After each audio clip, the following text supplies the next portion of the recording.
እሺ ሰላም ቤተሰቦቼ እንዴት አላችሁ? በያላችሁበት ሰላማችሁ ይብዛ። በዛሬው ዕለት እንደተለመደው ይዤላችሁ የቀረው ቪዲዮ የእንግሊዘኛ ወርዶችን በአማርኛ ትርጓሜያቸው ምን እንደሆነ በዚህ ቪዲዮ አካትቼ ይዤላችሁ መጥቻለሁኝ። እንዴት ማንበብ እንደምንችልም በዚሁ አሳያችኋለሁ። አብራችሁ ይቆዩ። ቪዲዮውንም ላይክ፣ ሼር እንዲሁም ሰብስክራይብ እንድታደርጉት ለማለት እወዳለሁ። በውስጥ መስመር ገብታችሁ መማር ለምትፈልጉ ደግሞ ቪዲዮ ላይ ባስቀመጥነው ስልካችን በኢሞ፣ በቴሌግራም፣ በዋትስአፕ እንዲሁም ደግሞ በሌሎች ሶሻል ሚዲያዎች ላይ በመደወል በኦንላይን መማር ትችላላችሁ ለማለት እወዳለሁ። አብራችሁ ይቆዩ። BAKE ቤክ። አሁን ከዚህ ጋር ባክ ተብሎ አይደለም የሚነበበው። ባክ ተብሎ አይነበብም። ለምን? ኮንሶናንት ፕላስ ኤ ፕላስ ኮንሶናንት ፕላስ ኢ ከመጣች የመጀመሪያዋ ኮንሶናንት እንደ አምስተኛ ትነበባለች። እንደ አምስተኛ ትነበባለች። ይችን ፎርም ያዟት። ኮንሶናንት ፕላስ ኤ ፕላስ ኮንሶናንት ፕላስ ኢ ከመጣች ከኤ ቫወል ሁና ያናበበቻት ተነባቢ ኮንሶናንት ሌተር እንደ አምስተኛ ትነበባለች። እንደ አምስተኛ ትነበባለች። ያ ማለት አሁን እዚህ ጋር ቢኤ እንደ ባ አይደለ ስናነበው የነበር መጀመሪያ ላይ ቢኤ ቤ ብለን ነው የምናነበው። ለምን? ቢ ፕላስ አሁን እዚህ ጋር ቢ ኮንሶናንት ነቻ። ኮንሶናንት ፕላስ ኤ ፕላስ ኮንሶናንት ፕላስ ኢ ከመጣ ምን ጊዜም ቢሆን የመጀመሪያውን እንደ አምስተኛ ነው የምናነበው ማለት ነው። ኖ ይቅርታ፣ አዎ እንደ አምስተኛ ይቅርታ። ቤክ ቤክ ትርጓሜው መጋገር ማለት ነው። መጋገር። እሺ CAKE CAKE ኬክ ኬክ ኬክ ስንል CAKE አሁንም ኮንሶናንት ፕላስ ኤ ፕላስ ኮንሶናንት ፕላስ ኢ ከመጣ እንደ አምስተኛ ነው የምናነበው። ኬክ ብለን እናነበዋለን ማለት ነው። ኬክ ማለት ኬክ ነው፣ ራሱ ኬክ ነው። እሺ MAKE ሜክ ሜክ። ይህም በተመሳሳይ እንደ አምስተኛ ነው የምናነበው። አሰራር ማለት ነው። አሰራር። RAKE ሬክ ሬክ። ይሄ መስክ ማለት ነው። መስክ። TAKE ቴክ ቴክ መውሰድ መውሰድ። CAME ኬም ኬም መምጣት መምጣት። FAME ፌም ፌም ዝና ዝነኛ ዝና የሚለውን እንጠቀምበታለን። SAME ሴም ሴም ማለት ተመሳሳይ ማለት ነው። ተመሳሳይ። TAME ቴም መግራት መግራት።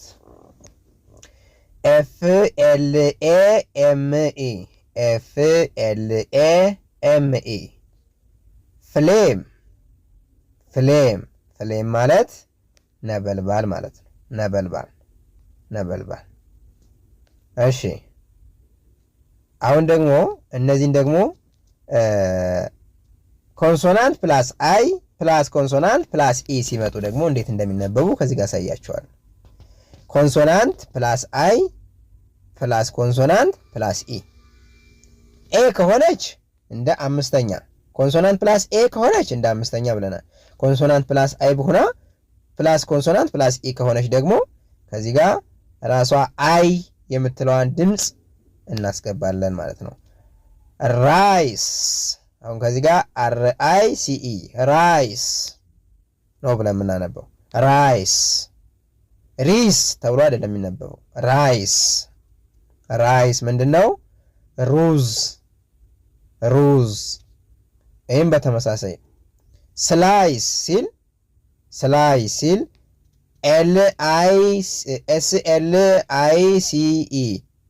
ኤስ ስ የምትለዋን ትወክልናለች። LICE ደግሞ እንግዲህ ኮንሶናንት ፕላስ አይ ፕላስ ኮንሶናንት ፕላስ ኢ አይ የምትለዋን ድምፅ ትወስዳለች። መጀመሪያ ላይ ባልኩት መሰረት ስላይስ ስላይስ ብለን እናነበዋለን። ምን ማለት ነው? ቁራጭ ማለት ነው። እሺ ሃይድ ኤች አይ ዲ ኢ ሃይድ ሃይድ ምንድን ነው? መደበቅ መደበቅ መደበቅ የሚለው ይወክልናል ወይም ደግሞ ትርጓሜ ይሰጠናል ማለት ነው። ኤስ አይ ዲ ኢ ኤስ አይ ዲ ኢ ሳይድ ሳይድ ሳይድ ምንድን ነው? ጎን ማለት ነው። ጎን ኤስ አይ ዜድ ኢ ኤስ አይ ዜድ ኢ ሳይዝ ሳይዝ ሳይዝ ምንድን ነው? መጠን መጠን። እሺ አር አይ ዲ ኢ አር አይ ዲ ኢ ራይድ ራይድ ምንድን ነው? መጋለብ መጋለብ። ፒ አር አይ ዲ ኢ ፕራይድ ፕራይድ ፕራይድ ምንድን ነው? ኩራት ኩራት ፕራይድ ኩራት። ፒ አር አሁን እዚያ ፒን እንደ ፕ ነው የምናነበው። አር አይ ዲ ኢ መጀመሪያ በነገርኳችሁ ፎርም መሰረት ነው የሚጻፈው። ከዚህ ጋር በዛ ፎርም መሰረት ኮንሶናንት ፕላስ አይ ፕላስ ዲ ፕላስ ኢ የሚለው ፎርም ማለት ነው። እሺ ኤል አይ ኤም ኢ ላይም ላይም ላይም ምንድን ነው? ሎሚ ሎሚ። ታይም ቲ አይ ኤም ኢ ታይም ታይም ምንድን ነው? ጊዜ ጊዜ። ድራይቭ ዲ አር አይ ቪ ኢ ድራይቭ ድራይቭ ምንድን ነው? መንዳት ማለት ነው። መንዳት። እንግዲህ ውድ ቤተሰቦቼ ይህንን መሰረት በማድረግ ሌሎቹን እንደዚሁ እንዴት እንደሚነበቡ መለማመድ ይኖርባቸዋል። እኔም በሌላም ቪዲዮ እየገባው አስነብባችኋለሁ፣ አለማመዳችኋለሁ። ሀሳብ አስተያየት ሲኖራችሁ፣ ያልገባችሁ ጥያቄ ሲኖራችሁ ኮሜንት ላይ አስቀምጡልኝ። ሌላ በውስጥ መስመር ገብታችሁ መማር ለምትፈልጉ ደግሞ ቪዲዮ ላይ ባስቀመጥኩት ስልክ በኢሞ፣ ቴሌግራም፣ ዋትስአፕ እንዲሁም በሌሎች ሶሻል ሚዲያዎች ላይ በመደወል በኦንላይን መማር ትችላላችሁ። ለዛሬው ከዚህ ላይ አበቃለሁ። በሌላ ቪዲዮ እስከምንገናኝ መልካም ጊዜ